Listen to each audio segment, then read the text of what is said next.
Seseorang yang bijak pernah ditanya, apakah yang paling membuatmu bingung di dalam kehidupan ini? Dan dia pun menjawab, jawabannya adalah manusia. Karena dia mengorbankan kesehatannya hanya demi uang. Lalu dia mengorbankan uangnya demi kesehatannya. Lalu dia sangat khawatir dengan masa depannya sampai dia tidak sempat menikmati masa kini.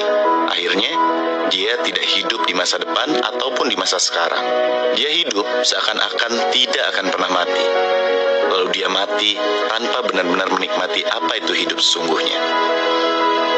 Bersyukurlah apa yang selama ini kita dapati dan kita nikmati, karena kita tidak akan tahu apa yang terjadi di hari esok. Ketika lahir, dua tangan kita kosong. Ketika meninggal, kedua tangan kita pun kosong. Waktu datang dan waktu pergi, kita tidak akan membawa apapun. Jangan sombong karena kaya dan kedudukan. Jangan minder karena miskin dan hina. Bukankah kita semua hanyalah tamu dan semua milik kita hanyalah pinjaman? Tetaplah rendah hati seberapapun tinggi kedudukan kita. Tetaplah percaya diri seberapapun kekurangan kita. Karena kita hadir tidak membawa apa-apa, dan juga kita akan kembali tidak membawa apa-apa. Hanya pahala kebaikan atau dosa kejahatan yang akan kita bawa. Datang ditemani oleh tangis, pergi pun ditemani oleh tangis. Maka dari itu, tetaplah bersyukur. Dalam segala keadaan apapun, hiduplah di saat yang benar-benar ada dan nyata untuk kita, yaitu saat ini, saat sekarang, bukan dari bayang-bayang masa lalu, maupun mencemaskan masa mendatang yang juga belum tiba. Pemenang kehidupan adalah mereka yang tetap sejuk di tempat yang panas, tetap manis di tempat yang pahit, tetap merasa kecil walaupun telah menjadi besar, serta tetap tenang di tengah badai yang paling hebat sekalipun. Semoga kita semua menjadi pemenang kehidupan yang sesungguhnya. Menyenangkan hati orang lain itu boleh-boleh saja, selama hal itu bisa membuat kita bisa bahagia melakukan itu. Tapi menyenangkan hati orang lain tidak selamanya membuat hidup kita nyaman. Kita terlalu takut untuk berkata tidak, padahal hal tersebut membuat kita bisa menjadi korban. Korban kecemasan, korban waktu, korban pikiran. Bahkan karena kita tidak berani berkata tidak, akhirnya kita rela berbohong atas nama kebaikan. Rasa gak enakan itu berawal dari ketika kita takut untuk menghadapi masalah, atau kita takut untuk berkonflik dengan orang lain. Kita berpikir, daripada muncul masalah baru, kita sering membiarkan diri kita terjebak untuk selalu mengiyakan permintaan dari orang lain itu. Padahal hal tersebut sedang tidak ingin kita lakukan. Perasaan gak enakan tersebut membuat kita takut untuk bilang tidak, yang pada akhirnya kita sendiri yang mengalami kesusahan. Kita menyiksa diri kita hanya untuk melihat orang lain senang. Kita kadang menjadi pribadi yang munafik hanya untuk menuruti segala kemauan orang. Sampai kadang kita lebih mengenali orang lain daripada mengenali diri kita sendiri. Gara-gara gak enakan, kita selalu menerima ajakan nongkrong, padahal kita lagi mengerjakan hal-hal yang prioritas. Gara-gara gak enakan, akhirnya kita mau saja diajakin ke tempat yang sebenarnya kita tidak suka. Akhirnya, selama berada di tempat tersebut, membuat kita menjadi tidak nyaman.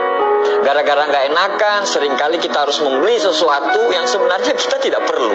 Gara-gara gak enakan juga, kita rela untuk meminjamkan uang ke teman kita, yang sebenarnya kita tahu uang itu bakal susah dikembalikan.